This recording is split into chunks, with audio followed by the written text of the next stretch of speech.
సాగునీటి ప్రాజెక్టులపై సచివాలయంలో ముఖ్యమంత్రి చంద్రబాబు నాయుడు సమీక్ష నిర్వహించారు.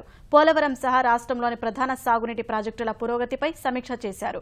పోలవరం స్పిల్వే తవ్వకం పనులు పూర్తి కాగానే స్పిల్ ఛానల్కు యంత్ర సామగ్రిని తరలించి పనులు మరింత వేగవంతం చేస్తామని అధికారులు సీఎంకు వివరించారు.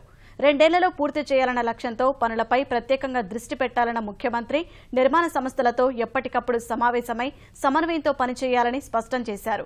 నెలాఖరు నాటికి వంశధార ప్రాజెక్టు పరిధిలోని రైతులకు పరిహారం అందాలని, నిధులకు ఎటువంటి లోటు లేదని చంద్రబాబు అన్నారు.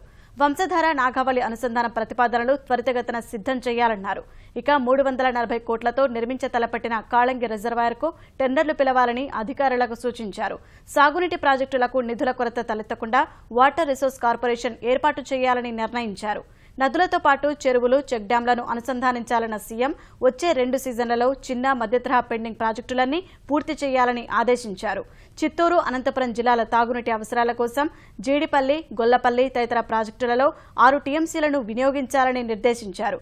రాష్ట్రంలో తాగు, సాగునీటి ప్రాజెక్టుల పనుల సత్వర పూర్తికి 425 కోట్ల రూపాయలు విడుదల చేయాలని స్పష్టం చేశారు.